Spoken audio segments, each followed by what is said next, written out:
What's up, fellow bike nerds? We are back for another round of Trailside Bike Checks. You guys liked that last video we did so much that we decided to make it a new monthly installment. So we've got lots of sweet bikes we're looking at today, and I know you don't want to just sit here and hear my voice, so let's get on to that first bike check. All right, I'm here with Jacob. Jacob, tell me what you're back. Yeah, so this is a Specialized Stumpjumper EVO. It is a little older model. I think it's a 2022. Okay. How long have you had it, and did you get it new, did you get it used?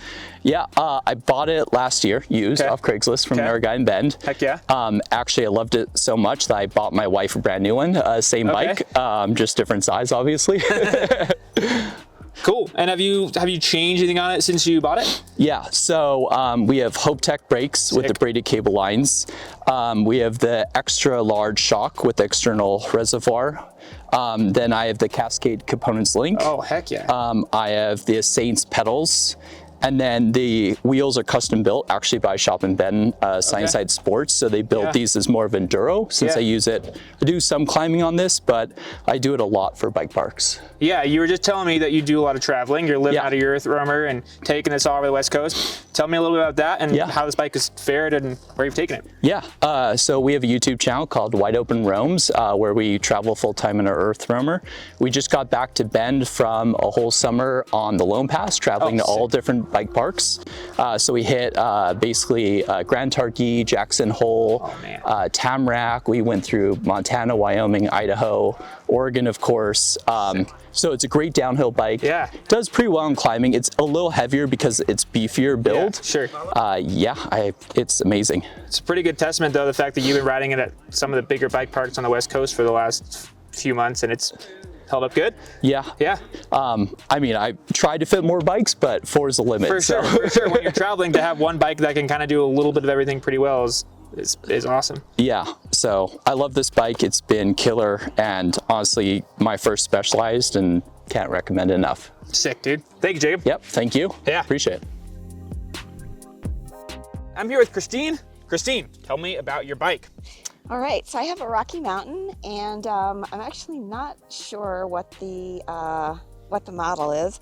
Got it in 2018. Okay. And I love it in terms of its handling ability. Yeah. And it's just really super good around the corners, and it's a fun bike. It's a little heavier than I might like, but but it is a carbon frame, looks like, right? It is a carbon frame. Yep. Cool. So how did you end up picking this bike out when you bought it? Yeah, so I actually bought it from Fat Tire Farm in Portland. Oh, yeah. And so I rode a bunch of bikes, and I just really liked the Rocky Mountain. And my friend had a Rocky Mountain, said that she'd had it for 10 years, loved it. Sweet. So she was really into it. So you've had it for 6 or 7 years. Looks like you've done, I mean, these tires are definitely not 6 or 7 years old. No, they're not. What have you done to the bike while you've had it, and why have you made those changes? Okay. Mainly I've just changed out the tires. I think I have also, I changed out like the seat. But I haven't changed too much on it, actually. I've liked how it rides. Cool. And I've been debating about getting, this is a 27.5 wheel. I've been debating about getting a 29. Yeah. I'm kind of like right on the edge of like where the 29 could be fun, but it could also be a little bit of a hassle getting around the corners. Sure. So you're kind of thinking about maybe getting a new bike as opposed to upgrading this one at this point? Yeah, that's kind of what I'm thinking. Part of the reason why is because this guy has the dual chain rings. The dual chain rings, So I'm looking at getting one that has just the single sprocket. Cool. Heck yeah. Yeah. Well, thank you for sharing about your bike with us. You're so welcome. Yeah. Absolutely. Now, if you're anything like Christine and are looking to replace your worn out or outdated bike, then you need to check out this video's sponsor, Ari, and their massive Black Friday sale that's running all November long. They have huge discounts on some of their best-selling bikes, like this Nimble Peak, which is now up to $1,500 off, or the Cascade Peak Comp, which is currently on sale for just $1,899.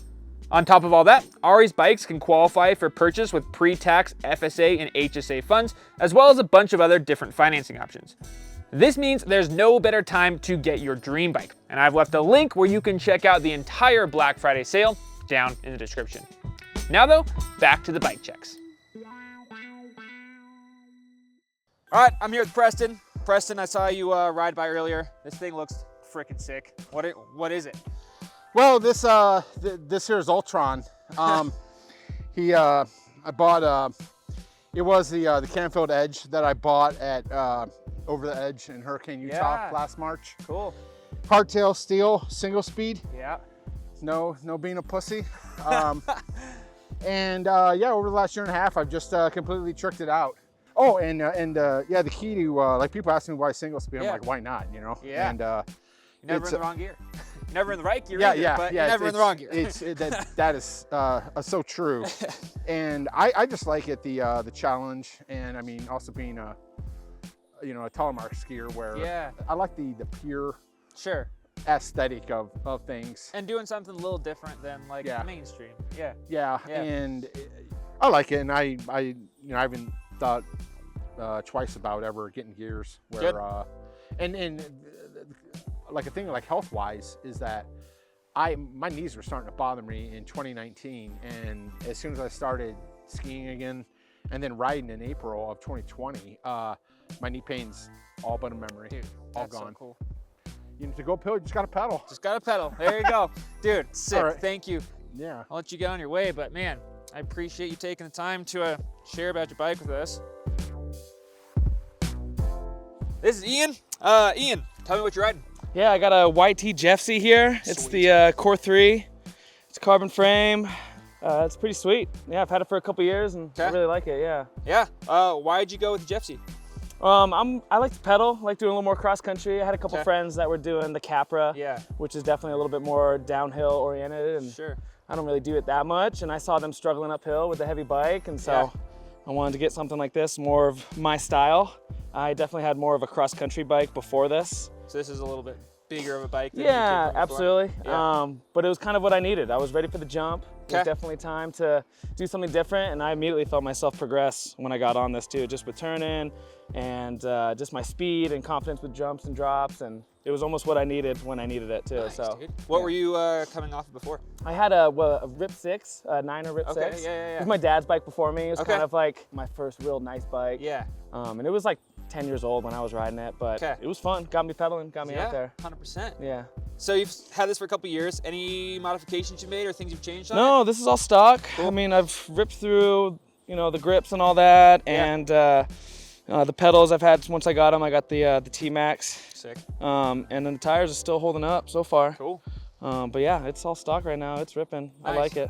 Anything you want to change? Guess nothing right now, honestly. Rad.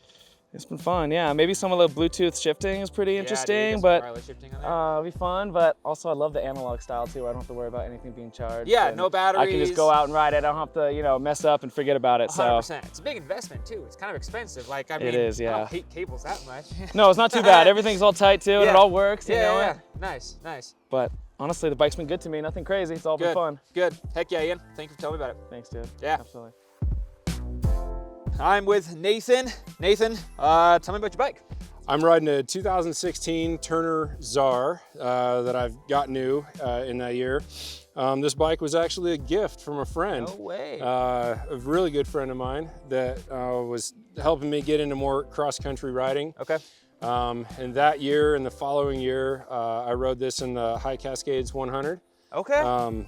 Heck of an experience. Dude, that's awesome. So you've had it for almost 10 years. Yeah. Have you done much to it since? Like anything that you've done to kind of maybe modernize it a bit, or you like it just as it is? Tell me about that. Yeah, the only thing I've done to this bike is I changed the handlebars to have a little more height. Okay. I've dislocated both of my elbows, so I can't fully extend my arms. Okay.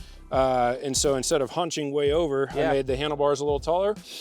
And then I changed it to the SRAM Eagle 12 speed from the 11 speed, just to get a little more torque out of the grind. Yeah, sure. Yeah. Cool. And is there anything that you're kind of wanting to adjust going forward? No, I think I've got it right where I like it. A sweet spot, super comfortable bike. I've thought about getting something a little newer, and I'm just afraid of not finding a bike that I like as much as this. If it's not broke, don't fix it, right? I love this thing. Yeah, nice. Yeah. You still do much racing on it? No, it was more of just a personal, accomplishment. Kind of it was never a race. Okay. Yeah. Yeah, but no, I like getting out, and I like longer rides, cross country rides. Perfect. Yeah. Thank you, Nathan. Hey, thanks for the interview. Yeah. I'm here with James. I'm really happy I ran into James because he's got two super unique bikes that I'm excited to hear about. James, what are we looking at here? So this is about a 2000 model Mrazek. Okay. Mrazek was a hand-built Czech company in the 90s, and I believe they're still running, but they don't have American operations anymore. And Bend was Mrazek's headquarters in the 90s. Yeah. So back in 98, I got a 97 Mrazek, same frame, same color. And I built that up with a Mrazek bomber on the front and put about maybe 40,000 miles on it. Wow. And the dropouts wallowed out on it finally. Oh my gosh. So a few years ago, a friend of mine at a bike shop, and I'm from Alaska, by the way. Okay. So this is all up in Alaska. Okay. A friend of mine had somebody bring one of these in to his shop and didn't want it anymore. So he gave it to me, and then I conspired with a bike mechanic friend of mine to piece it up the way it is. Okay. So I've got a modern RockShox on the front of it. I don't know the year of that, but that enables me to have a disc brake on the front. Sure.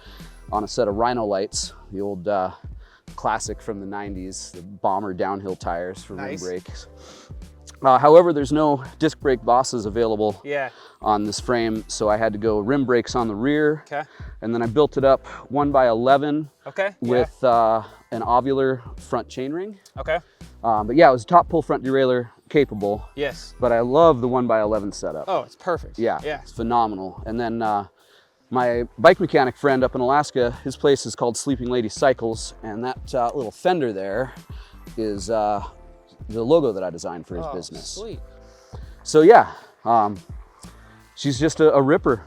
Fun. You know, just classic throwback, but modern build, and yeah, and I have taken her up to the Mrazek Trail. You have to. Have to. Yeah. Yeah. Yeah. Is there anything else that you're wanting to tweak with it, mess with it, or do you feel like it's kind of love it as is? I pretty much love it as is. It's, you know, pretty custom build. I do run clip shoes, but Charlie doesn't, so I got flats on it. But otherwise, I've got a set of times for it. So. Well, speaking of clip shoes, should we move on to bike number 2? Absolutely. All right. The story behind this is the Single Speed World Championships came to Anchorage, Alaska in 2014. Okay. And through the course of that, I got to meet, God, what was his name? It was Ryan McKee and Todd. I don't remember Todd's last name, but Todd had been a fabricator for Black Sheep Cycles. Okay. They're custom titanium built out of Fort Collins, Colorado. Oh, cool. Okay. And so Todd had worked there for about 10 years and then branched out on his own with their blessing and started Moon Men. Okay. So I got to meet the guys. They were just starting their company. They had the Moon Men Double Aught up there, their prototype bike. Okay. And at that particular time, my kids had just about moved out of the house and I was into a little bit extra money. Yeah. So I talked to Todd and Ryan and ended up having this thing custom built, generally based on the geometry of the Mrazek. Okay. But I wanted to go single speed, hardtail, titanium, with a Fox on the front of it, and only 100 millimeter, or 120 maybe. But it's really, really short by modern standards. And I also had it built up 26. Yeah. Because I prefer 26 to 29 or 27.5. I like the acceleration, the handling. It's just more nimble. Yeah. But with this, I went with swept back bars. Cool. Way more comfortable, a little wider. And it is just an all-around aggressive machine. Climbs like a dream, descends like a dream. That's awesome. It handles techie and high speed. It's a beautiful, beautiful custom bike. I mean, I usually ask anything that you would change in it, but I mean, it looks immaculate. It's awesome. Yeah, absolutely nothing. Cool.